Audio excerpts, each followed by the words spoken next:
Bulletin की शुरुआत इस वक्त की बड़ी खबर के साथ। लालू प्रसाद यादव को चाईबासा ट्रेजरी से जुड़े मामले में जमानत मिल गई है, ताहम इन्हें अभी जेल में ही रहना होगा क्योंकि दुमका ट्रेजरी से जुड़ा मामला अभी अदालत में जेर समाअत है, अदालत में है। इससे कबल लालू प्रसाद यादव को चारा घोटाले के 3 मामलों में जमानत मिल चुकी है।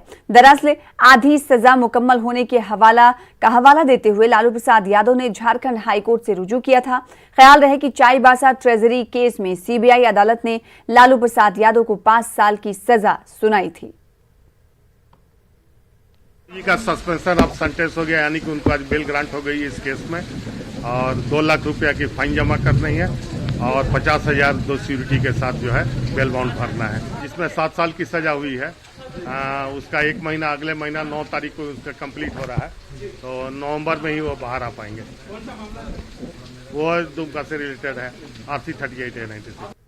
मजीद अपडेट के लिए रुख कर लेते हैं रांची का। हमारे साथ हमारे नुमाइंदे नौशाद आलम जुड़ रहे हैं। नौशाद, एक तरफ अगर बात करें राहत की तो लालू प्रसाद यादव को राहत जरूर मिली है, लेकिन मुकम्मल तौर पर राहत इसे नहीं कहा जा सकता क्योंकि वो अभी भी जेल में ही रहेंगे दूसरे केस में। जी बिल्कुल सना, आपने सही कहा। देखिए, चारा घोटाले से जुड़े जो मामले थे उसमें 4 मामलों में लालू प्रसाद यादव ये सजा काट रहे हैं। 2 मामले में पहले ही जमानत मिल चुकी थी। आज बड़ी राहत मिलते हुए वो तीसरे जो मामले हैं उसमें भी जमानत मिली है।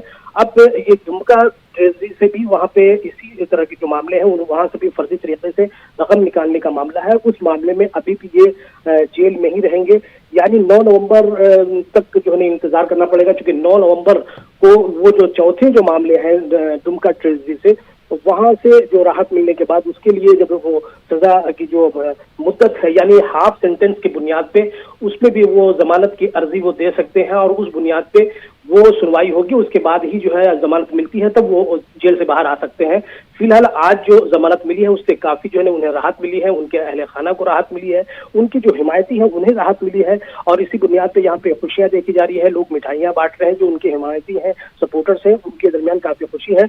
अभी आज जो सुनवाई हुई है झारखंड हाईकोर्ट में, वो वीडियो कॉन्फ्रेंसिंग के जरिए जो है झारखंड हाईकोर्ट के जो जस्टिस है प्रेस कुमार की अदालत में सुनवाई हुई है। इसमें दिल्ली से जो है कपिल सिब्बल जो है वीडियो कॉन्फ्रेंसिंग के माध्यम से वो लालू प्रसाद के वकील की हैसियत से वो सुनवाई में शिरकत की थी और यहाँ रांची से जो वकील है लालू प्रसाद के प्रभात कुमार, वो उसमें शरीक हुए थे। उसमें उन्होंने यही मुतालबा किया था कि उनकी सेहत जो है काफी गिरती जा रही है, तब कई जो है इमराज में मुलव्विस हैं और वो जो चाईबासा जो कोषागार से जो मामले में जो ट्रेजरी से जो सजा काटे उसमें 5-5 साल की 2 जो है ना वो सजा थी, वो एक पहले बेल हो चुकी है, दूसरे में आज जो है ना जमानत मिली है, यानी हाफ से जो सजा काटा है उन्होंने, उसी बुनियाद पर उन्होंने आज जो है ना वो जमानत की अर्जी पे सुनवाई हुई और जिसमें उन्हें राहत मिली है। अब ये देखना होगा कि अगले जो है 9 नवंबर को जो दुमका ट्रेजरी से जो अवैध निकासी के मामले में जो मामले जो है सुनवाई होगी उसमें बेल पिटीशन जो है वो दाखिल करेंगे, उस पर सुनवाई होगी, उसके बाद ही वो यानी अगर वो उन्हें जमानत इस राहत से ये तो कहा जा सकता है नौशाद आलम कि आगे आने वाले दिनों में जिस तरह से हम देख रहे हैं कि 3 मामले में इन्हें जमानत मिल गई है, ऐसे में राहत की खबर है क्योंकि आने वाले दिनों में हो सकता है जब दुमका ट्रेजरी मामले पर सुनवाई हो तो उसमें भी उन्हें जमानत मिल जाए और वो जेल से बाहर आ जाए। जी बिल्कुल, आपने सही कहा। चूंकि दुमका जेल जो मामले हैं, दुमका ट्रेजरी से जो मामले हैं उसमें 7 साल की सजा हुई थी और उसमें अभी जो है सजा की जो मुद्दत है यानी हाफ सेंटेंस जो है पूरा करना वो अभी बाकी है, यानी 9 नवंबर तक उन्हें इंतजार करना पड़ेगा। 9 नवंबर को जब उनकी सजा की जो मुद्दत है आधी जो है पूरी हो जाएगी, तब वो जो है जमानत की अर्जी जो है झारखंड हाईकोर्ट में दाखिल करेंगे। उसके बाद ही सुनवाई के बाद राह जो है हमवार हो सकती है, तभी वो जब जमानत मिलेगी तब वो जेल से बाहर आ सकते हैं। जी सना। जी बेहद शुक्रिया नौशाद हमारे साथ जुड़ने के लिए, इस हवाले से तफसीलात फराहम करने के लिए।